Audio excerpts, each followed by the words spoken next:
সবাইকে আসসালামু আলাইকুম ওরহমতুল্লাহি ওয়াবারকাতুহু। মহান আল্লাহর অশেষ কৃপায় আপনাদের সাথে বসার সুযোগ পেয়েছি, এই জন্য আল্লাহর দরবারে শুকরিয়া জ্ঞাপন করছি। শুকর আলহামদুলিল্লাহ। তো আজকে আমাদের আলোচনার যে বিষয় সেটা হচ্ছে আল্লাহর ভয়ে অশ্রু বিসর্জন, পবিত্র কোরআন এবং হাদিসের আলোকে আলোচনা।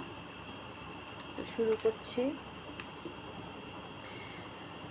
আসলে আল্লাহর ভয় ছাড়া প্রকৃত মুমিন হওয়া সম্ভব না, এবং আল্লাহর ভয় ছাড়া মানুষ স্বেচ্ছাচারী হয়ে ওঠে, দুনিয়াতে নিজের মন মতো কাজ করে। একমাত্র আল্লাহর ভয়ই মানুষকে সৎ এবং সঠিক পথে রাখতে পারে, তাকে কল্যাণের পথে থাকতে সাহায্য করে। তো আমরা এই আল্লাহর ভয়টা আমাদের কিভাবে আসবে? হ্যাঁ, আল্লাহর ভয় থেকে এবং আল্লাহর ভয় থেকে যে কান্না করা, হ্যাঁ, কারণ আমাদের গুনাহ করতে করতে আমাদের অন্তরে এমনভাবে মরিচা পড়ে গেছে যে আমাদের চোখ দিয়ে আসলে পানি বের হয় না। হ্যাঁ, কারণ আমরা সুদ খাচ্ছি, মানুষকে ঠকাচ্ছি, মানুষকে তার ন্যায্য অধিকার দিচ্ছি না, আল্লাহর বিধান মতো জীবনযাপন করছি না। এরকম বললে শেষ হবে না, এক একজনের জীবনে এক এক রকম, যার কারণে আমাদের সহজে অন্তর বিগলিত হয় না। হ্যাঁ, আমাদের চোখ দিয়ে পানি আসে না। এই যে চোখের কান্নাটা, এটা আসলে তো মানুষের আবেগ থেকে আসে, এবং এক একজনের আবেগটা আসলে এক এক রকম। এক একজন এক এক বিষয়ে আবেগ থেকে তার চোখে পানিটা আসে। তো মানুষের যে আবেগের যে ভিন্নতা, এটা 10টা কারণ উল্লেখ করেছেন একজন বিখ্যাত আলেম তার বইয়ে। যে একটা হলো যে দয়া এবং সহানুভূতির জন্য মানুষের চোখে পানি আসে। হ্যাঁ, মন খুব সফট, হ্যাঁ, অন্য খুব দয়ালু মনের যারা, তারা যে কোনো বিষয়ে চোখ দিয়ে তাদের পানি চলে আসে। আবার যারা সবসময় আল্লাহর ভয়ে থাকে তাদের চোখে পানি আসে। তারপরে আনন্দে আমাদের চোখে পানি আসে। হ্যাঁ, তারপর উৎকণ্ঠা, কোনো একটা বিষয় নিয়ে আমি খুব উৎকণ্ঠার মধ্যে আছি, তখনও আমাদের চোখে পানি আসে। বা খুব চিন্তা করছি, তখনও চোখে পানি আসে। বা আমি খুব দুর্বল, আমার কিছু নাই, তখনও মানুষ কান্না করে। আবার কৃত্রিমভাবেও মানুষ কাঁদে, হ্যাঁ, কৃত্রিমভাবে অভিনয় করার জন্য যেটা। আবার অনেকে অন্যের কান্না দেখেও কান্না করে, সবাই কাঁদতেছে তখন দেখা যায় আমারও চোখ দিয়ে পানি বের হলো। তো যাই হোক, আসলে এই যে কান্নাটা মানুষের আসে তার অন্তরটা যখন নরম থাকে, তার হৃদয়টা যখন সফট থাকে, তখনই মানুষের চোখে পানি আসে। তা আত্মার এই কাঠিন্যতার ব্যাপারে আল্লাহ তাআলা আমাদেরকে সতর্ক হতে বলেছেন, যে আত্মার কাঠিন্যতা মানুষের জন্য আসলে খুব ক্ষতিকর।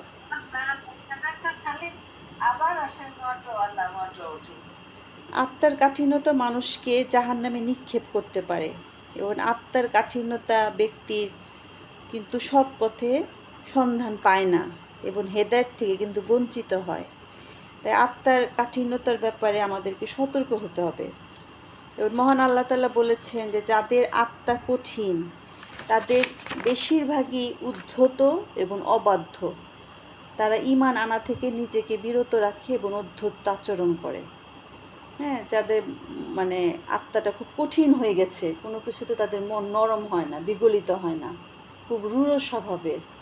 হ্যাঁ, তো এটার ব্যাপারে আমাদের সতর্ক থাকতে হবে। তো যারা মুমিন তাদের জন্য সূরা হাদীদের 16 নম্বর আয়াতে আল্লাহ পাক বলেছেন যে যারা মুমিন তাদের জন্য কি আল্লাহর স্মরণে এবং যে সত্য অবতীর্ণ হয়েছে তার কারণে হৃদয় বিগলিত হওয়ার সময় আসেনি, তারা তাদের মতো যেন না হয় যাদেরকে পূর্বে কিতাব দেওয়া হয়েছিল, তাদের উপর সুদীর্ঘকাল অতিক্রান্ত হয়েছে, অতঃপর তাদের অন্তঃকরণ কঠিন হয়ে গেছে, তাদের অধিকাংশ উদ্ধত এবং অবাধ্য। হ্যাঁ, আমরা যারা মোটামুটি অর্থসহ পড়েছি, আমরা কোরআনে অনেক কিছুই জেনেছি, যে সেখানে দেখা গেছে যে মুসা আলাইহিস সালাম তার জাতিকে ফেরানোর জন্য দাওয়াত দিয়েছেন, ইব্রাহিম আলাইহিস সালাম দিয়েছেন, কিন্তু এই যে এত ইতিহাস, এত কিছু, মানে এত দিনের কথা বলার পরেও তাদের অন্তর কিন্তু বিগলিত হয়নি। কেউ কেউ ইমান এনেছে, কেউ কেউ ইমান আনে নাই। তাহলে এই আয়াত থেকে বোঝা যায় যে যাদের আত্মা কঠিন, তাদের হৃদয়ে আল্লাহর বাণী কোনো কাজেই আসে না। হ্যাঁ, তাদের যেমন একটা ফসল বোনার আগে কি করতে হয়, জমিনটাকে আগে নরম করতে হয়। জমিনটা যদি নরম না হয় তাহলে কিন্তু সেটা ফসলের উপযোগী হয় না। আপনি কিন্তু শুকনা খড়খড়া জমিতে কোনো ফসলই ফলাতে পারবেন না, কিছুই হবে না সেখানে। সেজন্য হৃদয়ের কোমলতা এটা খুব মানে ইম্পর্টেন্ট একটা জিনিস, অন্তরটা নরম করা। হ্যাঁ, হৃদয়ের কোমলতা যার মধ্যে নাই, তার আসলে বাহ্যিক ইবাদতটা যতই বেশি দেখা যাক না কেন, তার কিন্তু আভ্যন্তরীণ যে তার নেক আমলগুলা সেগুলা কিন্তু খুব বেশি থাকে না, তার হৃদয়টা খুব কঠিন থাকে। এখন আল্লাহর ভয়ে আমাদের এই যে অশ্রু বিসর্জন, এটা নিয়ে আমি আরও বলবো। তা আল্লাহ পবিত্র কোরআন শরীফে বিভিন্ন জাতিকে ধ্বংসের বিবরণ দিয়েছেন, এবং মানুষ ধ্বংসবাসী জাতির ধ্বংসাবশেষের উপর দিয়েই কিন্তু চলাচল করে। এবং যারা জ্ঞানী তারা এটা থেকে শিক্ষা নেয়, তারা তখন ভয় পায় যে এরকম ঘটনা ঘটেছে, তখন তারা সেখান থেকে শিক্ষা নেওয়ার চেষ্টা করে, তখন আল্লাহর সামনে বিনীত হয়ে যায়, তার ইবাদতের ইটা বেড়ে যায়। হ্যাঁ, সূরা জুমারের 20 নম্বর আয়াতে আল্লাহ তাআলা বলেছেন যে আল্লাহ সর্বোত্তম বাণী নাজিল করেছেন, এটা এমন একটি গ্রন্থ যা সমস্ত আয়াত সামঞ্জস্যপূর্ণ, যার মধ্যে বিভিন্ন সময় পুনরাবৃত্তি করা হয়েছে। এসব শুনে যে লোকদের লোম শিউরে ওঠে, যারা তাদের রবকে ভয় করে, তারপর তাদের দেহমন বিগলিত হয়ে আল্লাহর স্মরণের প্রতি আকৃষ্ট হয়। তাহলে এই যে কোরআন আসলে কোরআন পড়ার মাধ্যমেই, মানে সত্যিকার অর্থে আমরা যদি সেইভাবে মনোযোগ দিয়ে কোরআন পড়ি, তাহলে কিন্তু আমাদের হৃদয়ের পরিবর্তনটা আসবে, আদারওয়াইজ কিন্তু আসা সম্ভব না। আবু হুরায়রা রাদিয়াল্লাহু আনহু বলেছেন যে রাসূলুল্লাহ সাল্লাল্লাহু আলাইহি ওয়াসাল্লাম বলেছেন যে 7 ধরনের লোককে আল্লাহ আরশের সুশীতল ছায়াতলে স্থান দিবেন, যেদিন তার ছায়া ছাড়া আর কোনো ছায়াই থাকবে না। তার মধ্যে একটা শ্রেণী হলো যে এমন ব্যক্তি যে নির্জনে আল্লাহকে স্মরণ করে, তখন তার দু চোখ থেকে অশ্রু ঝরতে থাকে। অর্থাৎ নির্জনে সে নিজের গুনার কথা বা অতীতে সে এমন একটা অপরাধ করেছে যেটা আল্লাহ ছাড়া আর কেউ জানে না, দুনিয়ার কেউ জানে না, কিন্তু আল্লাহ জানে আর সে জানে। তখন তার সেই গুনার কথা মনে করে তার চোখ দিয়ে অনবরত পানি পড়তে থাকে। এরকম মানুষ আল্লাহর আরশের নিচে ছায়া পাবে, যেদিন হাসরের মাঠে আল্লাহর আরশের ছায়া ছাড়া আর কোনো ছায়াই থাকবে না। কি ভয়ঙ্কর একটা দিন আমাদের সামনে অপেক্ষা করতেছে, আমরা কল্পনাও করতে পারতেছি না যে সেদিন এক টুকরা ছায়া ছাড়া আর কিছুই থাকবে না। সমস্ত জমিনটা একদম সমতল হয়ে যাবে, সূর্য একদম কাছে চলে আসবে, মানুষ নিজের ঘামে নিজে ডুবে যাবে। এরকম একটা জায়গায় না বসার জায়গা আছে, না ছায়া আছে, না গাছপালা আছে, না পানি আছে, কিচ্ছু নাই। এরকম কোটি কোটি বছর পার হয়ে যাবে, মানুষ ওই অবস্থায় থাকবে বিচার কাজ শুরু হওয়ার আগে। তো সেরকম দিনে আল্লাহর আরশের নিচে ছায়া পাবে একমাত্র সৌভাগ্যবান ব্যক্তিরা, তারাই যারা কিনা নির্জনে বসে নিজের গুনার কথা মনে করে অশ্রু বিসর্জন দিয়েছে। সেই শ্রেণীর মানুষরা আল্লাহর আরশের নিচে ছায়া পাবে। এবং আরেকটা হাদিস উল্লেখ রয়েছে যে যে চোখ আল্লাহর ভয় কাঁদে, সে চোখ জাহান্নামে যাবে না। এবং আবু হুরায়রা রাদিয়াল্লাহু আনহু বর্ণনা করেছেন রাসূলুল্লাহ সাল্লাল্লাহু আলাইহি ওয়াসাল্লাম বলেছেন যে যে ব্যক্তি আল্লাহর ভয় কাঁদে ও চোখ দিয়ে পানি ফেলে, সে জাহান্নামে প্রবেশ করবে না। তাহলে এই কোরআন এবং হাদিসের আলোকে কথাই প্রমাণিত হয় যে যে ব্যক্তি একমাত্র আল্লাহর ভয়ে আল্লাহর নিকট নিজেকে আত্মসমর্পণ করে, অশ্রু বিসর্জন করে, সেই ব্যক্তি কিয়ামতের দিন আল্লাহর আরশের নিচে থাকবে, এবং সেই ব্যক্তি কখনো জাহান্নামে যাবে না। তাহলে কত বড় একটা প্রাপ্তি, তাই না? আমরা তো কেউই জাহান্নামে যেতে চাই না, আমরা সবাই চাই সফল হতে। তাহলে আমাদের হৃদয়টাকে নরম করার চেষ্টা করা এবং সেই অনুযায়ী আমল করা, আল্লাহকে ভয় করা, এটা খুব জরুরি। এবং আল্লাহকে যখন আমরা সত্যিকার অর্থেই ভয় করব, তখনই কিন্তু আমাদের চোখ দিয়ে পানি আসবে, তাছাড়া কিন্তু আসবে না। এখন বিভিন্ন নবী রাসূল তারা কিভাবে আল্লাহর ভয় কেঁদেছেন, এক একজনের কান্নার কারণ কিন্তু এক এক রকম ছিল। আমরা এখন সেটা একটু জানার চেষ্টা করি যে কোন নবী রাসূল কেন কেঁদেছিলেন, কিসের জন্য কেঁদেছিলেন। কারণ নবী রাসূলদের তো আল্লাহ তাআলা, তারা তো সবাই জান্নাতে যাবে। হ্যাঁ, তারা তো তাদের গুনাহ আল্লাহ তাআলা মাফ করেই দিয়েছেন। তাহলে তারপরেও তারা কাঁদতেন, তারপরেও তারা আল্লাহর ভয়ে কাঁদতেন। তারা জানেন, মানে এই তারা গুনাহমুখ বা তারা তারা তো জান্নাতে যাবেনই, তারপরেও তারা কাঁদতেন। কেন কাঁদতেন? আদম আলাহিসাল্লাম কেঁদেছিলেন কেন? আদম আলাহিসাল্লামের যে ঘটনা, সেটা তো আমরা সবাই জানি, যে শয়তানের ধোকায় পড়ে আল্লাহর হুকুম অমান্য করেছিল আদম হাওয়া, এবং এই হুকুম অমান্য করার কারণে আল্লাহ তাআলা তাদেরকে বেহেশত থেকে বের করে দিলেন। এই যে তার যে অনুতাপ তখন থেকে তার ভিতরে তৈরি হয়েছে যে আল্লাহর হুকুম সে অমান্য করেছে, এবং তার জন্য সে কোনো কোনো গ্রন্থে আসছে যে সে 100 বছর, এবং কোনো কোনো বই আসছে যে সে 200 বছর পর্যন্ত কেঁদেছেন। সে যতবার তার এটা মনে হয়েছে ততবারই সে কেঁদেছে। হ্যাঁ, আল্লাহর ভয়ে সে কেঁদেছে যে আল্লাহকে আমাকে ক্ষমা করবেন, আমি এত বড় একটা অন্যায় কীভাবে করলাম। এবং আল্লাহ তাআলাই কিন্তু তাকে এই আল্লাহর কাছে কীভাবে ক্ষমা প্রার্থনা করবেন আল্লাহ তাআলা নিজেই তাকে শিখিয়ে দিলেন। কোরআনে আছে, দোয়াটা আমরা সবাই জানি, যে রব্বানা জালামনা আনফুসানা ওয়া ইল্লাম তাগফির লানা ওয়া তারহামনা লানাকুনান্না মিনাল খাসিরিন। হে আমাদের রব, আমাদের উপর জুলুম করেছি, যদি আপনি আমাদেরকে ক্ষমা না করেন এবং দয়া না করেন তাহলে অবশ্যই আমরা ধ্বংস হয়ে যাব। এটা সূরা আরাফের 23 নম্বর আয়াত। তো এইভাবেই আদম আলাহিসাল্লাম নিজের মুক্তির জন্য জীবনের শেষ দিন পর্যন্ত আল্লাহর দরবারে কান্নাকাটি করেছেন, তার এই একটা গুনার জন্য। এবং সবসময় তিনি আল্লাহর ইবাদতে ধ্যানমগ্ন অবস্থায় থাকতেন, নিজের মুক্তির জন্য কান্নাকাটি করেন। তাহলে তার এই একটা দেশ সমন্বয়ের জন্যই তার যদি সারাটা জিন্দিগি সে এরকম কান্নাকাটি করতে পারে, আর আমরা এরকম অসংখ্য গুনাহ করেই চলছি। হ্যাঁ, কত গুনাহ আমরা যদি খাতা কলমে লিখতে বসি, খাতা শেষ হয়ে যাবে যে আমরা কত গুনাহ করি। আচ্ছা, তারপরে যে নূহ আলাইহিসসালাম, উনি আরেকজন নবী, এবং আদম আলাইহিসসালামের মৃত্যুর প্রায় 10 শতাব্দী পরে তাকে নবী হিসেবে আল্লাহ তাআলা পাঠিয়েছিলেন। তিনি বনু রাসগোত্রের নবী হিসেবে আসেন। নূহ আলাইহিসসালাম তার কওমের মাঝে 900 বছর আল্লাহর দিকে আহ্বান করেছেন, কিন্তু খুব অল্প মানুষ তার আহ্বানে সাড়া দিয়েছিল। এই জন্য তিনি অনবরত আল্লাহর দরবারে কান্নাকাটি করতেন। হ্যাঁ, আল্লাহর আযাবের ভয় কাঁদতেন যে আল্লাহ তাআলা তাকে একটা দায়িত্ব দিয়ে পাঠিয়েছেন, অথচ এত বছর ধরেও সে এত অল্প মানুষকে মাত্র আনতে পেরেছেন, সব মানুষকে তার ইমানের পথে আনতে পারেন নাই। সেজন্য সে আল্লাহর আযাবের ভয়ে সবসময় কাঁদতেন। এই জন্যই তাকে নূহ বলা হয়, এবং নূহ শব্দের অর্থই হচ্ছে কান্না। এবং নূহ আলাইহিস সালাম আল্লাহর দরবারে কাঁদতে বলতেন যে, হে আমার মাবুদ, আপনি যদি আমাকে ক্ষমা না করেন এবং দয়া না করেন তাহলে আমি ক্ষতিগ্রস্ত হব। এটা সূরা হুদের 47 নম্বর আয়াতে আসছেন।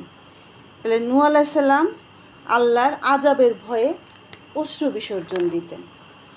তারপরে ইব্রাহিম আলাইহিস সালাম, তাকে তো অসংখ্য পরীক্ষা দিতে হয়েছে আল্লাহর কাছে, এবং সে সকল পরীক্ষায় সফলভাবে সে উত্তীর্ণ হয়েছে, এবং আল্লাহর বন্ধুর স্বীকৃতিও পেয়েছিলেন। তারপরেও তিনি কাঁদতেন, আল্লাহর রহমত লাভের জন্য তিনি সবসময় কাঁদতেন, এবং বিপদ আপদে সর্বাবস্থায় আল্লাহর উপর নির্ভর করতেন। তারপর ইয়াকুব আলাইহিসসালাম, ইউসুফ আলাইহিসসালাম, এই যে ইউসুফ আলাইহিসসালাম তার ভাইয়েরা তাকে যে কূপে ফেলে দিয়েছিল, এই জন্য তার পিতা ইয়াকুব আলাইহিসসালাম কাঁদতে কাঁদতে তার চোখটাই অন্ধ হয়ে গিয়েছিল। তারপরও তিনি ধৈর্য ধারণ করেছেন, আল্লাহর উপর তাওয়াক্কুল করেছেন, এবং একটা সময় তার ছেলেকে সে ফিরেও পেয়েছেন, তার দৃষ্টিশক্তিও ফিরে পেয়েছিল। এবারে এসে আমাদের প্রিয় নবী রাসূলুল্লাহ সাল্লাল্লাহু আলাইহি সাল্লাম, তিনি কী কারণে কাঁদতেন। রাসূলুল্লাহ সাল্লাল্লাহু আলাইহি সাল্লাম একটা হাদিসে আসছে যে একবার উনি হযরত আব্দুল্লাহ ইবনে মাসউদ থেকে বর্ণিত, তিনি বলেন, রাসূলুল্লাহ সাল্লাল্লাহু আলাইহি সাল্লাম আমাকে বললেন, আমার সামনে কোরআন তেলাওয়াত করো। আমি বললাম, হে আল্লাহ রাসূল, আমি আপনার সামনে কোরআন পড়ব, অথচ আপনার প্রতি তা নাজিল হয়েছে। তিনি বললেন, আমি অন্যের তেলাওয়াত শুনতে ভালোবাসি। তখন আমি সূরা নিসা পড়ে শোনালাম, এবং পড়তে পড়তে যখন আমি আয়াতে উপনীত হলাম যে তখন কি অবস্থা হবে যখন আমি প্রত্যেক উম্মত থেকে একজন করে সাক্ষী উপস্থাপন করব, এবং আপনাকে তাদের উপর সাক্ষী হিসেবে উপস্থিত করাবো। সূরা নিসার 14 নম্বর আয়াত। এ আয়াতে যখন আসলো তখন রাসূলুল্লাহ সাল্লাল্লাহু আলাইহি সাল্লাম যে, বাস তুমি এবার থামো, তুমি আর পড়ো না। তখন তার 2 চোখ দিয়ে কন্টিনিউয়াস পানি পড়ছিল, অশ্রু পড়ছিল। এটা বুখারী শরীফের একটা হাদিস।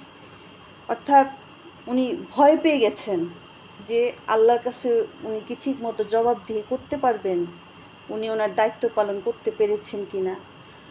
তো দেখেন, আমরা কিন্তু প্রত্যেকেই দায়িত্বশীল। আমাদের অধীনস্থ, আমাদের সবারই কারো না কারো অধীনস্থ কেউ না কেউ আছে, ছেলে মেয়ে, স্ত্রী, স্বামী, ভাই, বোন, বা আপনি যদি কর্মক্ষেত্রে থাকেন আপনার অধীনস্থ কর্মচারীরা, বাসার কাজের লোক। তাহলে তাদের প্রতি আমরা ঠিকমতো সব কিছু সদাচার করছি কি না, এটা নাকি আমরা একবারও ভাবি যে আমি আমার দায়িত্বটা ঠিকমতো পালন করছি কি না। হ্যাঁ, তাহলে রাসূলুল্লাহ সাল্লাল্লাহু আলাইহি সাল্লাম তারা কতটা ভয়ে থাকতেন যে সে তার দায়িত্ব পালন ঠিকমতো করতে পারছেন কি না, আল্লাহর কাছে সে জবাবদিহি করতে পারবেন, এর জন্য তারা ভয়ে তাদের চোখ দিয়ে পানি পড়তো সবসময়। এবং রাসূলুল্লাহ সাল্লাল্লাহু আলাইহি সাল্লাম সবচেয়ে বেশি কান্না করেছেন তার উম্মতের জন্য। তার উম্মতের জন্য তিনি সবচাইতে বেশি কেঁদেছেন।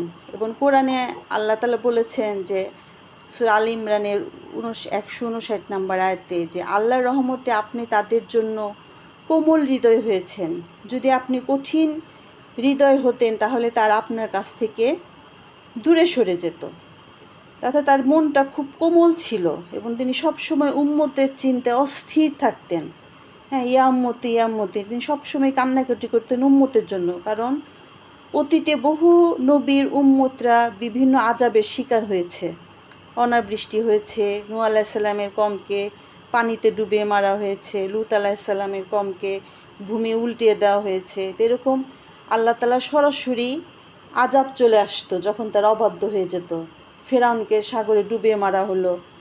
এজন্য রাসূলুল্লাহ সাল্লাল্লাহু আলাইহি সাল্লাম সবসময় উম্মতের জন্য দোয়া করতেন যে তার উম্মতের উপর যেন এইরকম আযাব না আসে। এরকমভাবে যেমন একটা গোটা জাতিকে ধ্বংস করে দেওয়া হয়েছে অতীতে, সেরকম আযাব যেন তার উম্মতের জন্য না আসে। এবং আল্লাহর রহমতে কিন্তু তার সে দোয়ার ফজিলত আমরা এখনও পাচ্ছি। কারণ এখনও পৃথিবীতে যেভাবে পাপাচার শুরু হয়েছে চারদিকে, হ্যাঁ, কি দেশ কি বিদেশ, এমন কোনো সেক্টর নাই যেখানে মানে পাপের সীমা অতিক্রম করে নেই। তারপরেও কিন্তু মানে আল্লাহর সেই আযাবটা এখনও আসে না আমাদের উপরে। রাসূলুল্লাহ সাল্লাল্লাহু আলাইহি সাল্লামের দোয়ার কারণেই যে সেই অন্য মানে উনি দোয়া করেছেন বলেই আমাদের উপরে সেরকম আযাবটা এখন আসে না। কারণ যে ধরনের গুনাহে আমরা লিপ্ত, এই ছোট ছোট শিশুদের ধর্ষণ করা হচ্ছে, ধর্ষণ করে হত্যা করে, মানে এগুলো ফ্রিকুয়েন্ট ঘটনা হয়ে গেছে। তা ফিলিস্তিনিদের উপর কী ধরনের অত্যাচার হচ্ছে মুসলিমদের উপরে। তাহলে রাসূলুল্লাহ সাল্লাল্লাহু আলাইহি সাল্লামের এই দোয়ার কারণে কিন্তু উম্মতের জন্য উনি অনেক কান্নাকাটি করতেন। এই জন্য আল্লাহ তাআলা আমাদের উপর রহম করছেন এখন পর্যন্ত। এবং আরেকটা হাদিস আসছে যে একবার সূর্যগ্রহণ শুরু হলে তখন রাসূলুল্লাহ সাল্লাল্লাহু আলাইহি সাল্লাম সাথে সাথে সালাতে দাঁড়িয়ে গেলেন। কারণ সূর্যগ্রহণ মানে হলেও উনি ভয় পাইতেন যে কোনো আযাব না আবার চলে আসে। সাথে সাথে উনি কোনো বিপদ মনে করলে উনি সাথে সাথে নামাজে দাঁড়িয়ে যেতেন। তিনি নামাজে দাঁড়িয়ে গেলেন, অনেকক্ষণ দাঁড়িয়েছিলেন এবং মনে হচ্ছিল তিনি মনে রুকুতে যাবেন না। আবার যখন রুকুতে গেলেন এত দীর্ঘ সময় ছিল যে মনে হচ্ছিল যে সে রুকু থেকে আর মাথায় তুলবেন না। আবার যখন মাথা তুললেন তখন এমন দীর্ঘ সময় দাঁড়িয়েছিল যে তিনি বোধহয় সেজদায় যাবেন না। আবার সেজদায় যাওয়া এত দীর্ঘ সময় ছিল যে মনে হচ্ছিল তিনি আর মাথায় উঠাবেন না। অর্থাৎ তার প্রতিটা স্টেপে উনি জোরে জোরে নিঃশ্বাস নিতে লাগলেন এবং কাঁদতে লাগলেন যে আল্লাহ, আপনি কি প্রতিজ্ঞা করেননি যে যতক্ষণ আমি তাদের মধ্যে আছি ততক্ষণ তাদের কোনো শাস্তি দিবেন না? হে প্রভু, আপনি কি আমাকে ওয়াদা দেননি যে যতক্ষণ তারা ক্ষমা প্রার্থনা করবে এবং আমরা ক্ষমা প্রার্থনা করব ততক্ষণ আপনি কোনো শাস্তি দিবেন না? যখন তিনি 2 রাকাত নামাজ শেষ করলেন তখন সূর্যগ্রহণ দূর হয়ে গেল এবং তিনি তখন দাঁড়িয়ে গেলেন এবং আল্লাহর শুকরিয়া আদায় করলেন এবং তাসবিহ পাঠ করলেন। তাহলে কীভাবে আল্লাহর কাছে সাহায্য চাইতো, মানে সূর্যগ্রহণ চলতেছে উনি কন্টিনিউয়াস নামাজ পড়ে যেতেছেন, আল্লাহর কাছে সাহায্য প্রার্থনা করতেছেন। তাহলে এই যে রাসূলুল্লাহ সাল্লাম তার উম্মতের প্রতি যে ভালোবাসা, এটা তো আসলে মানে অকল্পনীয়। এবং এই জন্যই আমরা যদি রাসূলুল্লাহ সাল্লামের প্রতি দুরূদ পাঠ না করি আমাদের কোনো দোয়াই আল্লাহ তাআলা কবুল করবেন না। কারণ আমাদের প্রতি তার যে ভালোবাসা এটা আসলে মানে বলার মতো না যে তার উম্মতের জন্য তার ভালোবাসাটা কত বেশি ছিল। এবং রাসূলুল্লাহ সাল্লাল্লাহু আলাইহি সাল্লামের এটা তো গেল উম্মতের জন্য কান্না। তারপরে তার 3 ছেলে এবং 4 কন্যা ছিল, তার মধ্যে একমাত্র ফাতেমা রাদিয়াল্লাহু আনহা ছাড়া বাকি সবগুলা ছেলে মেয়ে তার জীবদ্দশায় কিন্তু মৃত্যুবরণ করেন। তাহলে কত বড় একটা কঠিন স্টেপ তাকে পার করতে হয়েছে। নিজের সন্তান মারা যাওয়া এটা তো চারটিখানি ব্যাপার না। হ্যাঁ, আমরা তো কল্পনা করতে পারি না নিজের সন্তানের জন্য। তার 7জন ছেলে মেয়ের মধ্যে 6জনই তার জীবদ্দশায় মারা গিয়েছেন। তাহলে কতটা কষ্ট ওনার জীবনে, এটা তো মানে বলার মতো না। যে যেমন একটা মানুষকে, যেমন আর্মিতে, যেমন ডিফেন্সে যারা থাকে, ডিফেন্সের ট্রেনিংগুলো খুব কঠিন হয়। হ্যাঁ, ডিফেন্সের ট্রেনিংগুলো এবং আস্তে আস্তে তাকে গড়ে তোলা হয়, যোগ্য করে তোলা হয়। তো রাসূলুল্লাহ সাল্লাল্লাহু আলাইহি সাল্লামের আসলে সেরকম ওই ডিফেন্স ট্রেনিংয়ের মধ্যে হয়েছে। অর্থাৎ তার জন্মের আগেই তার পিতা চলে গেলেন, আল্লাহ তাআলা নিয়ে নিলেন, এবং জন্মের কয়েক বছর পরে তার মাও চলে গেলেন। তারপরে যে দাদার কাছে তিনি লালিত পালিত হতেন সে দাদাও চলে গেলেন। তারপরে তার চাচা, সে তাকে আদর যত্নে মানুষ করলেন, সে চাচাও চলে গেলেন। তারপরে তার স্ত্রী আসলেন খাদিজা রাদিয়াল্লাহু আনহা, তাকে তার দুঃসময় তাকে এত সাপোর্ট দিয়েছেন, সেও চলে গেলেন তার আগে। এবং ছেলে মেয়ে 7জন ছেলে মেয়ের মধ্যে 6জনই চলে গেলেন। এই যে তার যে কষ্ট, হ্যাঁ, একটার পর একটা কষ্ট, এই কষ্টে কষ্টে তারপরেও কিন্তু তার অন্তরটা নরম হৃদয়ের ছিল, খুবই নরম হৃদয়ের ছিল। মানুষের জন্য তিনি, তার উম্মতের জন্য তার ভালোবাসা সেটা মানে অফুরন্ত। আচ্ছা, তারপরে রাসূলুল্লাহ সাল্লাম আরেকটার সময় কাঁদতেন, সেটা হচ্ছে যে কবর জিয়ারতের সময়। বারা ইবনে আজেব রাদিয়াল্লাহু থেকে বর্ণিত, তিনি বলেন যে একবার যখন আমরা রাসূলুল্লাহ সাল্লাল্লাহু সাথে ছিলাম, তখন তিনি একদল মানুষের দিকে তাকিয়ে জিজ্ঞেস করলেন কী উদ্দেশ্যে তারা এখানে একত্রিত হয়েছে। বলা হলো একটি কবর খোঁড়ার জন্য।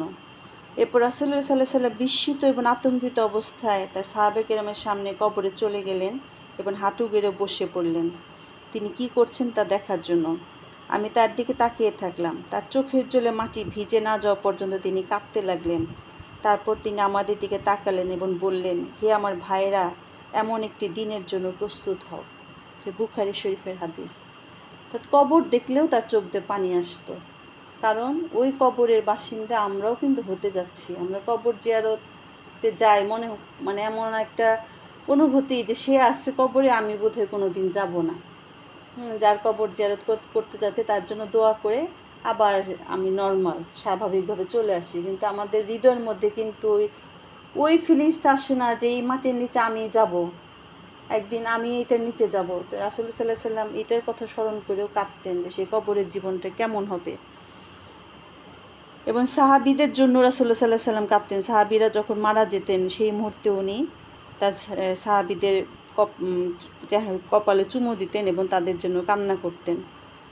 এবং সাহাবীরা যখন যুদ্ধের ময়দানে শাহাদাত হতেন তখনও তিনি কান্না করতেন। হ্যাঁ, যেমন মুতার যুদ্ধ প্রসঙ্গে বলতে গিয়ে আনাস বিন মালিক রাদিয়াল্লাহু থেকে বর্ণিত, তিনি বললেন যে রাসূলুল্লাহ সাল্লাল্লাহু আলাইহি ওয়াসাল্লাম মুতার যুদ্ধে বর্ণনা করতে গিয়ে বলেছেন, এখন জায়েদ ইসলামের পতাকা হাতে নিয়েছে, সে শাহাদাত বরণ করেছে। তারপর জাফর ইসলামের পতাকা হাতে নিয়েছে, সেও শাহাদাত বরণ করেছে। এরপর ইসলামের পতাকা হাতে নিয়েছে আবদুল্লাহ ইবনে রাওয়া, সেও শাহাদাত বরণ করেছে। তখন রাসূলের চোখ অশ্রু গড়িয়ে পড়ছিল। এরপর বললেন, এখন খালিদ ইবনে ওয়ালিদ ইসলামের পতাকা হাতে নিলেন, খালিদের মাধ্যমে মুতার প্রান্তরে মুসলমানরা জয়ী হলেন। এটা বুখারী শরীফের হাদিস। তারপরে বদর যুদ্ধের সময়, বদর যুদ্ধের রাতেও রাসূলুল্লাহ সাল্লাল্লাহু আলাইহি ওয়াসাল্লাম অনেক কান্নাকাটি করেছিলেন এবং তিনি নামাজরত অবস্থায় ছিলেন আল্লাহর সাহায্যের জন্য। কারণ বদর যুদ্ধে মুসলমানদের সংখ্যা ছিল কম, মানে কাফেরদের তুলনায়, কিন্তু তিনি আল্লাহর সাহায্যের জন্য একদম নামাজে দাঁড়িয়ে গিয়েছিলেন এবং প্রচুর কান্নাকাটি করেছিলেন যেন আল্লাহ তাকে সাহায্য করেন। এবং রাসূলুল্লাহ সাল্লাল্লাহু আলাইহি ওয়াসাল্লাম তার চাচা যে শাহাদাত বরণ করেন উহুদের যুদ্ধে, হামজা রাদিয়াল্লাহু আনহু, তখন উনি কেঁদেছিলেন, কারণ ওই যুদ্ধে যে অন্যান্য সাহাবীরা যখন মারা গিয়েছিলেন তখন তাদের স্ত্রীরা স্বামীদের জন্য কাঁদছিল। তখন রাসূলুল্লাহ সাল্লাল্লাহু আলাইহি ওয়াসাল্লাম বলছিলেন যে হামজার জন্য কাঁদার কেউ নাই, এ কথা বলেই রাসূলুল্লাহ সাল্লাল্লাহু আলাইহি ওয়াসাল্লাম তখন কাঁদতে শুরু করলেন। এবং রাসূলুল্লাহ সাল্লাল্লাহু আলাইহি ওয়াসাল্লাম সবচেয়ে বেশি কাঁদতেন নামাজের মধ্যে।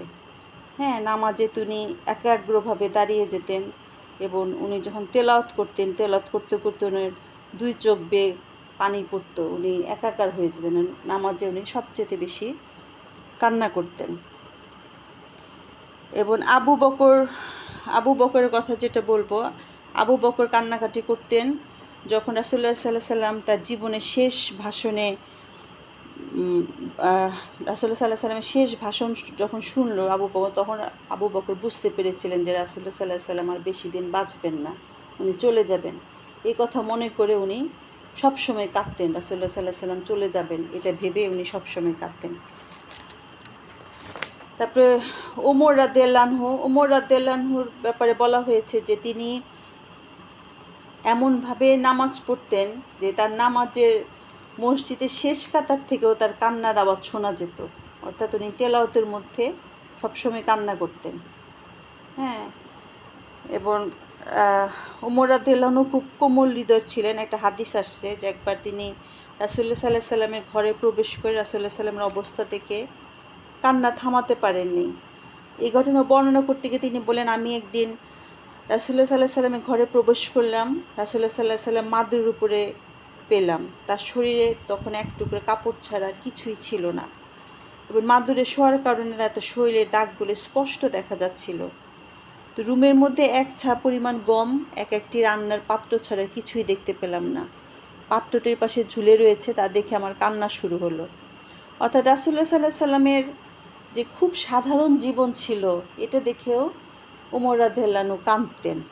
হ্যাঁ, যে উনি এত কষ্ট করেন, এত সাধারণভাবে জীবনযাপন করেন, এতটুকু উনি ওনার শরীরে এতটুকু আরাম দেন না, এটা দেখে ওমর রাদিয়াল্লাহু আনহু কাঁদতেন।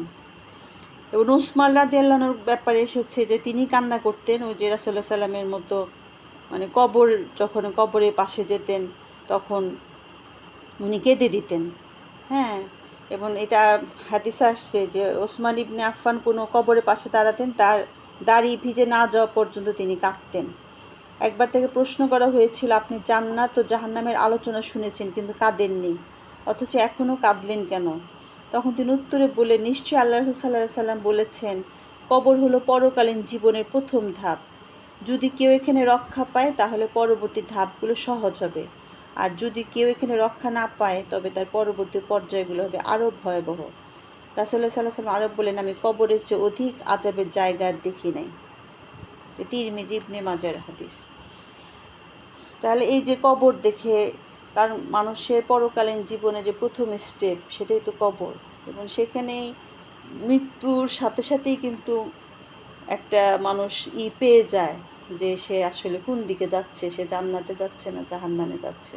হ্যাঁ, তো এরকম আমি মানে আগের যে নবী রাসূল এবং বিভিন্ন খলিফারা তাদের কী কারণে অশ্রু বিসর্জন হতো সেটা নিয়ে একটু আলোচনা করলাম। যে আদম আলাইহিস সালাম তার ভুলের জন্য কেঁদেছেন, নূহ আলাইহিস সালাম কেঁদেছেন আল্লাহর আযাবের ভয়ে, এবং রাসূলুল্লাহ সাল্লাল্লাহু আলাইহি সাল্লাম কেঁদেছেন সবচেয়ে বেশি তার উম্মতের জন্য।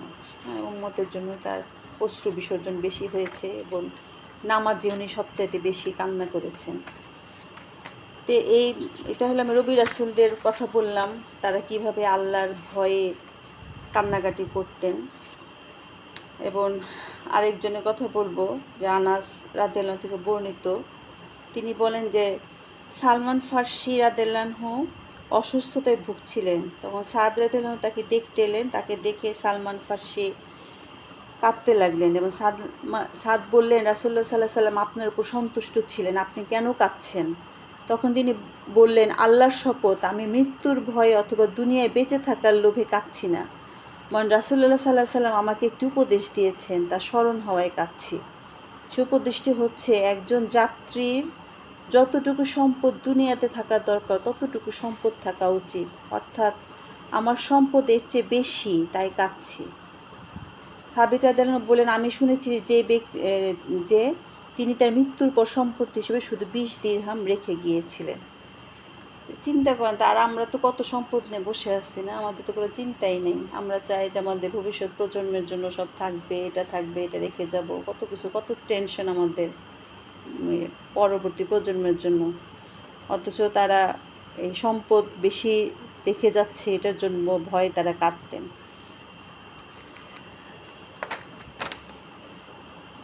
আরেকটা ইসে আসছে যে আনাস রাদিয়াল্লাহু বলেছে রাসূলুল্লাহ সাল্লাল্লাহু আলাইহি ওয়াসাল্লামের সামনে একবার পবিত্র কোরআনের সূরা বাকারার 24 নম্বর আয়াতটি তেলাওয়াত করা হলো, যেখানে বলা হয়েছে জাহান্নামের ইন্ধন হবে মানুষ ও পাথর। তখন রাসূলুল্লাহ সাল্লাল্লাহু আলাইহি ওয়াসাল্লাম বললেন যে জাহান্নামের আগুনকে 1000 বছর জ্বালানোর পর লাল বর্ণ ধারণ করেছে, এরপর আবার 1000 বছর জ্বালানোর কারণে সাদা রং ধারণ করেছে, এরপর আরও 1000 বছর জ্বালানোর ফলে কালো বর্ণ ধারণ করেছে এবং বর্তমানে এটি খুবই অন্ধকার এবং অগ্নিশিখা বন্ধ করা হয়নি। তখন আনাস রাদিয়াল্লাহু আনহু বললেন রাসূলুল্লাহ সাল্লাল্লাহু আলাইহি ওয়াসাল্লামের সামনে একজন কালো লোক এই কথা শুনে কাঁদছিলেন। এমত অবস্থায় জিবরাইল আলাইহিস সালাম সেখানে হাজির হয়ে বললেন, আপনার কাছে কে কাঁদছে? কেউ বলল, তিনি একজন হাবশার বাসিন্দা। তখন জিবরাইল আলাইহিস সালাম বললেন, আল্লাহ তাআলা বলেছেন, আমি যে আরশের উপর অবস্থান করছি এর ইজ্জত ও সম্মানের শপথ, আমার ভয়ে কোনো বান্দা যদি দুনিয়াতে কাঁদে এর বিনিময়ে সে জান্নাতে হাসবে।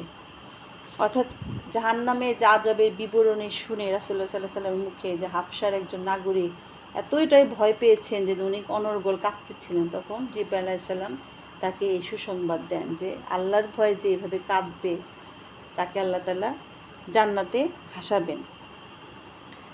আচ্ছা, তো এখন এই যে আল্লাহর ভয়, হ্যাঁ, নবী রাসূলুল্লাহ কীভাবে তাদের ভিতরে ভয়টা আসছে, তারা কান্না করেন, আমরা কিভাবে আমাদের মধ্যে এই ভয়টা আনতে পারি, কিভাবে আমাদের দেহ মন বিগলিত হবে, কিভাবে আমাদের অন্তরটা নরম হবে, তার জন্য আমাদের তো চেষ্টা করতে হবে। কারণ আমরা তো যে বললাম শুরুতেই যে আমাদের গুনাহ করতে করতে আমাদের অন্তরটা এমন অবস্থা হয়ে গেছে যে মরিচা পড়ে গেছে, হ্যাঁ, যে আমাদের নামাজেও চোখে পানি আসে না, বা কোনো কিছুতে কবর জিয়ারত করতে গেলেও কবর দেখে আমাদের চোখ দিয়ে পানি আসে না, অর্থাৎ আমাদের মনটা খুবই কঠিন হয়ে গেছে। তো মনটাকে নরম করতে হবে। এখন মন নরম করার প্রথম যে সেটা হচ্ছে জ্ঞানার্জন করা। জ্ঞানার্জনের কোনো বিকল্প নাই। অর্থাৎ আমরা যত বেশি আল্লাহকে চিনবো, আল্লাহকে জানবো, আল্লাহর ক্ষমতা সম্পর্কে জানবো, আল্লাহর রহমত সম্পর্কে জানবো, তার শাস্তি, তার আযাব, এটা জানা মানে একেবারে হৃদয় উপলব্ধি করা, মানে জানার মতো জানা, শুধু যে রিডিং পড়া না। যদি একটা হলো বই রিডিং পড়া, আরেকটা হলো বুঝে বুঝে পড়া, একদম ভালো মতো পড়া, আত্মস্থ করা, জিনিসটা ভিতরে নেওয়া। তো ওইভাবে আমরা যখন জ্ঞান অর্জন করব তখনই আমাদের ভিতরে ভয়টা আসবে, হ্যাঁ, তখন কোরআনের একটা আয়াত পড়লে তখন আমাদের ভিতরটা কেঁপে উঠবে। সূরা ফাতিরের 28 নম্বর আয়াতে বলেছে যে আল্লাহর বান্দাদের মধ্যে একমাত্র জ্ঞান সম্পন্নরাই তাকে ভয় করে, নিঃসন্দেহে আল্লাহ পরাক্রমশালী এবং ক্ষমাশীল। অর্থাৎ আমাদের তো আসলে কোনো ক্ষমতা নাই। এই যে এখন আমাদের শরীরের ভিতরে রুহুটা আছে, এই জন্য আমাদের হাত পা চোখ মুখ সব আমাদের ইচ্ছা মতো চলছে, এবং রুহুটা যেদিন আল্লাহ তাআলা নিয়ে নিবে তখন তো আমার দেহ অসাড় হয়ে পড়ে থাকবে, তখন তো আমি কিছুই করতে পারি না, তাই না? আমাকে আরেকজন গোসল করে দেয়, আরেকজন কবরে নামায় দিবে, অর্থাৎ তখন আমার কোনো কিছুই নেই। তাহলে আমার কী ক্ষমতা আছে? তাহলে আমার তো কোনো আসলে ক্ষমতাই নেই। সমস্ত ক্ষমতার মালিক একমাত্র আল্লাহ তাআলা, আল্লাহ একমাত্র সর্বশক্তিমান। এটা সত্যি সত্যি আমাদের সেইভাবে বিশ্বাস করতে হবে যে আমার আসলে কোনো ক্ষমতাই নাই, আল্লাহ আমাকে যা দিয়েছেন ওইটা নিয়ে আমি চলতেছি, আবার যে যখন নিয়ে নেবেন তখন আমার চলার কোনো শক্তি নেই। তো এই উপলব্ধি বোধটা আমাদের ভিতরে আসতে হবে। তো এই উপলব্ধি বোধটা কখন আসবে? যখন আমি জ্ঞান অর্জন করব। কারণ যারা জানে আর যারা জানে না তারা কিন্তু কখনোই সমান হতে পারে না, এবং যারা জানে তারা সঠিক পথে চলতে চায় আর তাকে আল্লাহর ভয় মনে পোষণ করে, ভালোভাবে চলার চেষ্টা করে, হ্যাঁ। এবং আল্লাহ পাক কোরআনে বলেছেন সূরা মরিয়মের 58 থেকে 60 নম্বর আয়াতে, এরা হচ্ছেন এমন সব নবী যাদের প্রতি আল্লাহ অনুগ্রহ করেছিলেন আদম সন্তানদের মধ্য থেকে, এবং যাদেরকে আমি নূহের সাথে নৌকায় আরোহণ করিয়েছিলাম তাদের বংশধর থেকে, এবং ইব্রাহিমের বংশধর থেকে ও ইসরায়েলের বংশধর থেকে। আর এরা ছিল তাদের মধ্য থেকে যাদেরকে আমি সঠিক পথে সন্ধান দিয়েছিলাম এবং বাছাই করে নিয়েছিলাম। এদের অবস্থা এই ছিল যে যখন করুণাময় আয়াত এদেরকে শোনানো হতো তখন কান্নারত অবস্থায় সেজদায় লুটিয়ে পড়ত। অর্থাৎ আল্লাহ তাআলা কিন্তু যে নূহ আলাইহিস সালামের নৌকায় যারা ছিল তারাই তো বেঁচে ছিল, বাকিরা সবাই তো ধ্বংস হয়ে গিয়েছিল। তাহলে সেই মানুষগুলো তো সব ইমানদার মানুষই ছিল। আবার সময়ের পরিক্রমায় মানুষ আবার বিপথে চলে গেছে, আবার আল্লাহ তাআলা বাছাই করেছেন। এরকম ধাপে ধাপে ধাপে ধাপে আল্লাহ তাআলা কিন্তু স্ক্রিনিং করেছেন ইমানদারকে। এবং যখন ইমানদারদেরকে আল্লাহর বাণী শোনানো হতো তখন তারা আল্লাহর ভয়ে তারা কান্নারত অবস্থায় সেজদায় লুটিয়ে পড়তো। তাহলে জ্ঞানার্জন ছাড়া আসলে কোনো বিকল্প নেই, আমাদের জ্ঞানার্জন করতে হবে। আরেকটা হলো যে মৃত্যুর কথা ভাবতে হবে। হ্যাঁ, মৃত্যুর কথা আমাদেরকে আল্লাহর ভয় ভিতরে তৈরি করতে হবে। প্রতিদিনই কমপক্ষে একবার আমাদের ভাবতে হবে যে মৃত্যু আমার দিকে আসছে। হ্যাঁ, কখন আসবে, কিভাবে আসবে, এটা আল্লাহ ছাড়া কিন্তু কেউ জানে না। যেমন আব্দুল্লাহ ইবনে উমর রাদিয়াল্লাহু থেকে বর্ণিত, তিনি বলেন যে আমি রাসূলুল্লাহ সাল্লাল্লাহু আলাইহি সাল্লামের সাথে ছিলাম। এমন সময় আনসারদের এক লোক রাসূলুল্লাহ সাল্লাল্লাহু আলাইহি সাল্লামের কাছে এসে সালাম জানালেন এবং জিজ্ঞেস করলেন, ইয়া রাসূলুল্লাহ সাল্লাল্লাহু আলাইহি সাল্লাম, সবচেয়ে ভালো ঈমানদার কারা? তিনি উত্তর করলেন, যাদের চরিত্র সবচেয়ে ভালো। এরপর সে আবার প্রশ্ন করল, সবচেয়ে বুদ্ধিমান ঈমানদার কারা? তিনি উত্তর দিলেন, যারা সবচেয়ে বেশি মৃত্যুর কথা স্মরণ করবেন, মৃত্যুর পরে আসছে যার জন্য তারা প্রস্তুতি গ্রহণ করে, তারাই হলো বুদ্ধিমান। হ্যাঁ, অর্থাৎ সামনে আমাদের কি আছে, আমরা যে এত ভবিষ্যতের কথা বলি, ভবিষ্যতের কথা চিন্তা করি, আমাদের সবচেয়ে বড় ভবিষ্যৎ হলো আমাদের সামনে মৃত্যু অপেক্ষা করতেছে এবং মৃত্যুর পরের জীবনটা কি হবে সেটার জন্য আমাদের প্রিপারেশন নেওয়া, সেটার জন্য চেষ্টা করা, এটাই হলো আমাদের, যারা বুদ্ধিমান তারা এটাই করবে। তাহলে এই যে ধেয়ে মৃত্যু আমাদের দিকে আসতেছে, এটা যখন আমরা চিন্তা করব তখন। এবং আরেকটা হাদিসে আসছে, রাসূলুল্লাহ সাল্লাল্লাহু আলাইহি সাল্লাম বলেছেন যে জান্নাত তোমাদের যে কারো জুতার ফিতার চেয়েও নিকটে, আবার জাহান্নামও ঠিক তেমনি। অর্থাৎ ওই যে বললাম, মৃত্যুর সাথে সাথেই তো মানুষের জান্নাত জাহান্নামের কিছুটা ফয়সালা হয়েই যায়। তাহলে কত কাছে! এই যে আমরা যে বলি যে জান্নাত জাহান্নাম অনেক দূর, আসলে অনেক দূর না। আমি এই মুহূর্তে মারা গেলাম, এই মুহূর্তে বুঝতে পারবো যে আমি কোন কোন দিকে যাচ্ছি আলটিমেটলি।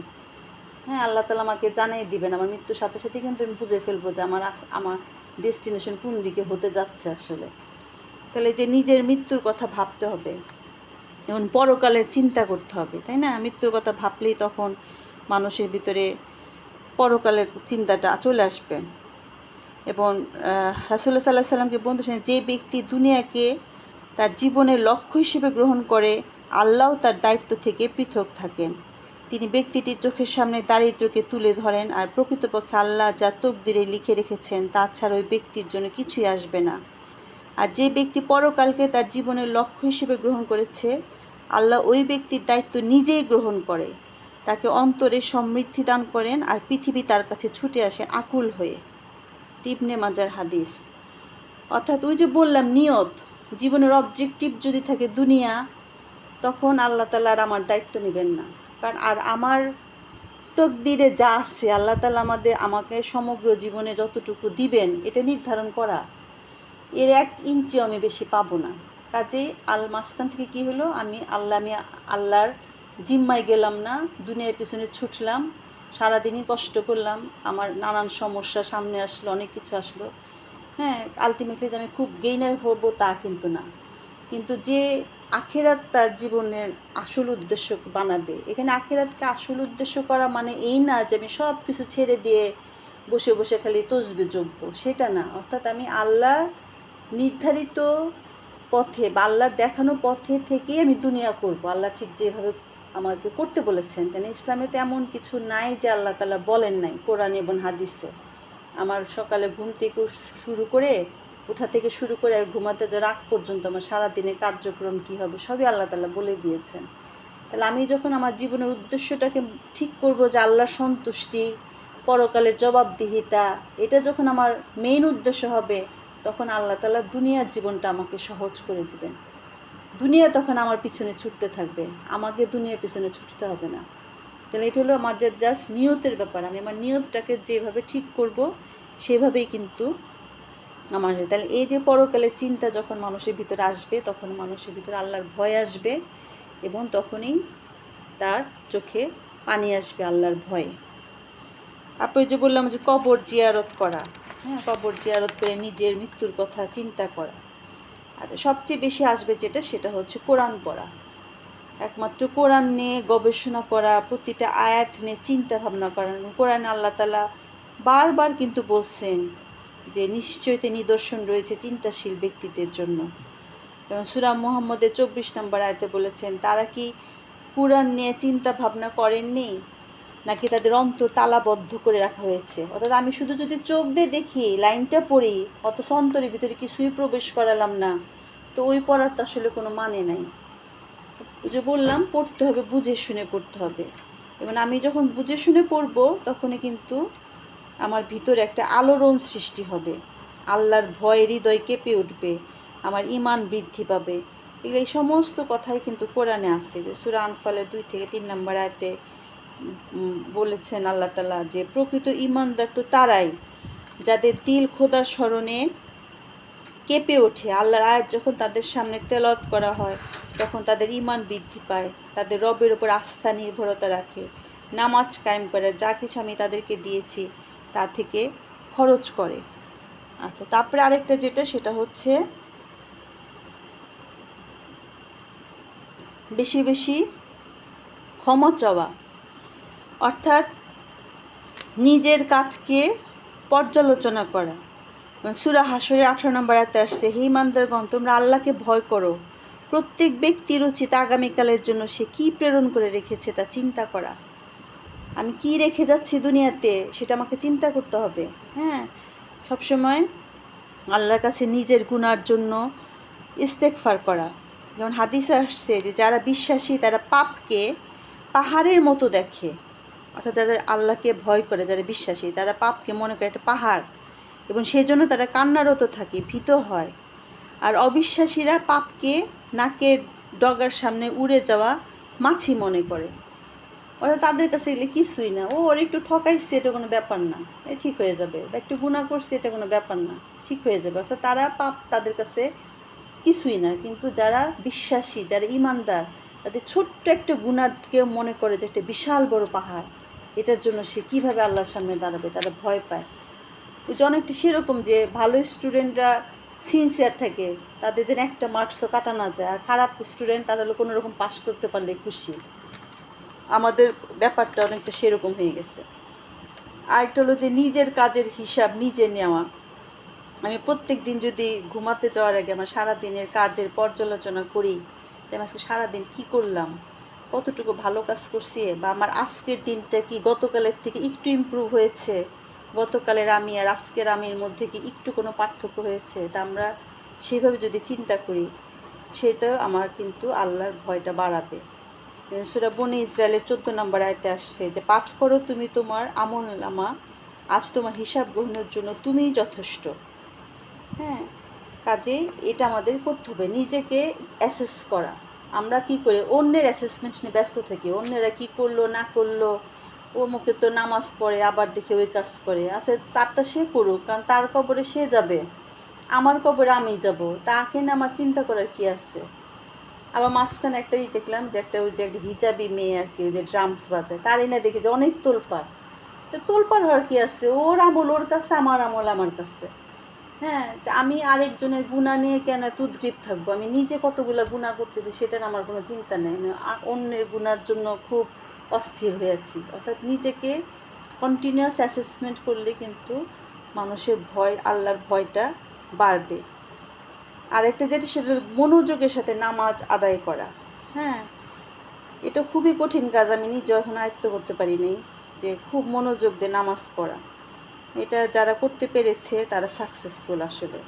এবং রাসূলুল্লাহ সাল্লাল্লাহু আলাইহি সাল্লাম বলেছেন যে যে যখন তুমি নামাজে দাঁড়াবে তখন মনে করবে যেন তুমি পৃথিবী ছেড়ে চলে যাচ্ছ, আর এমন কোনো শব্দ মুখে উচ্চারণ করো না যে জন্য তোমাকে ক্ষমা চাইতে হবে, এবং অন্যের যা আছে সেটা কখনোই কামনা করো না।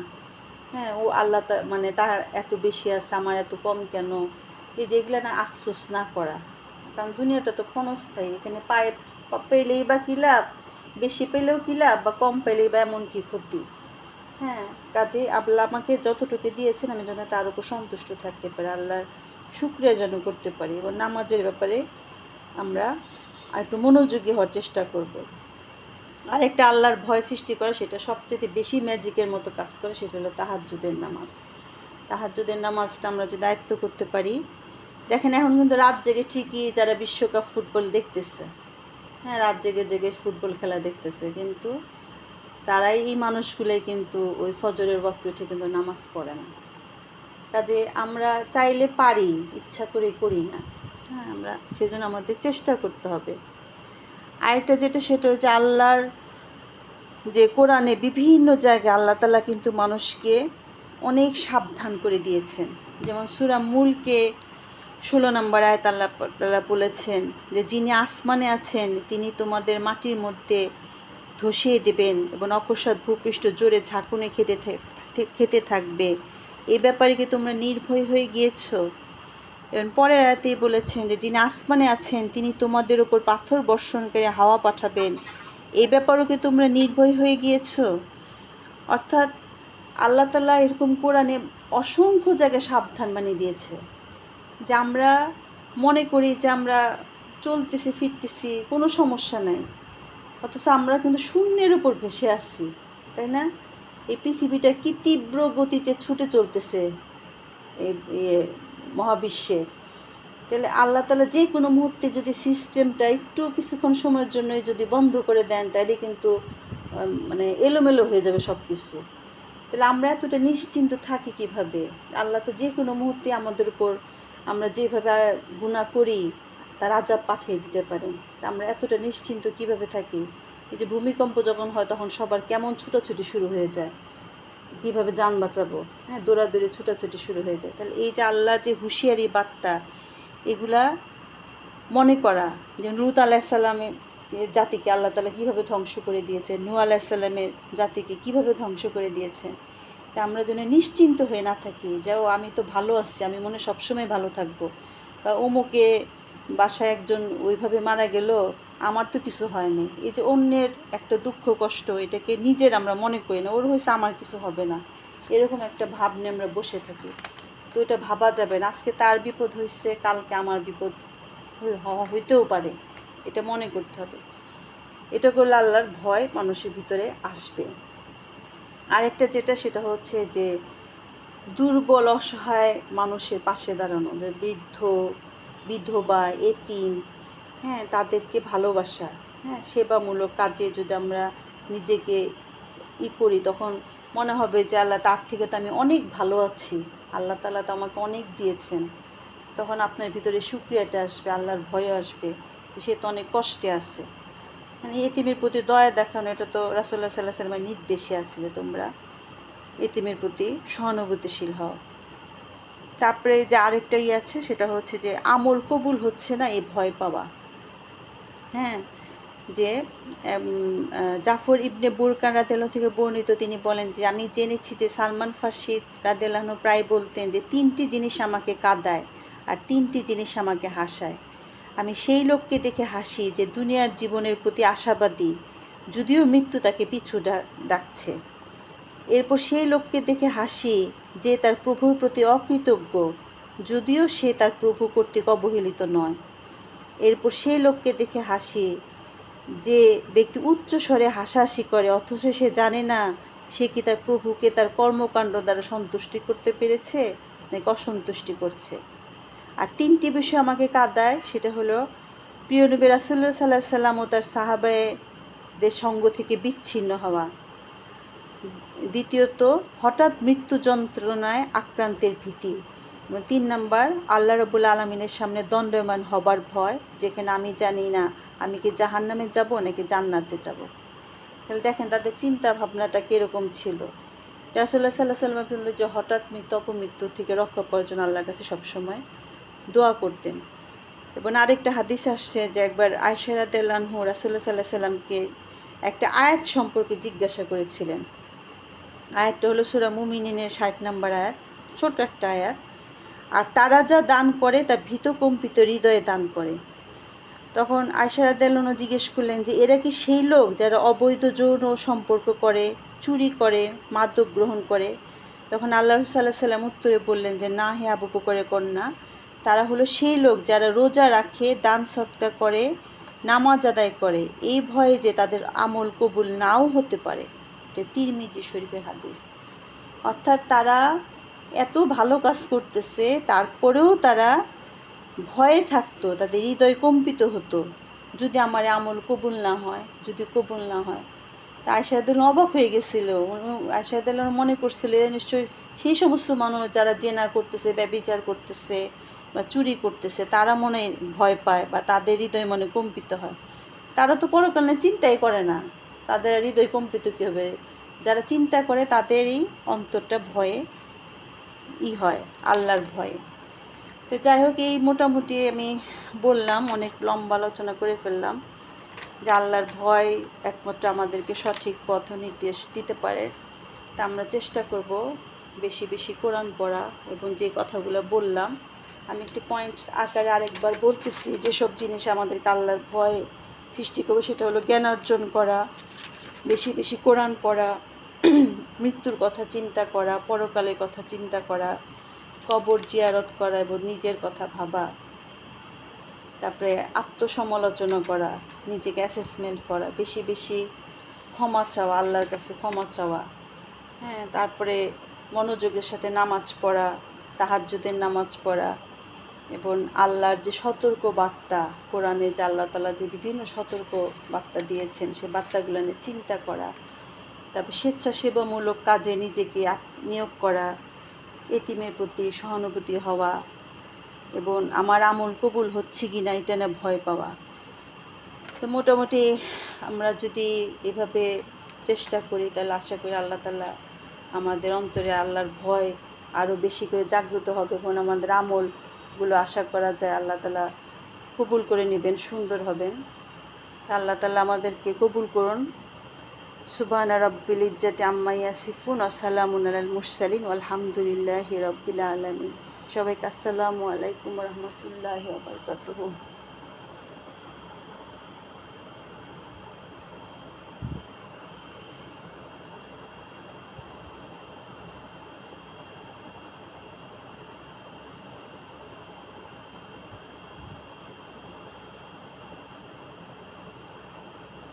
নাজমা পাচ্ছেন?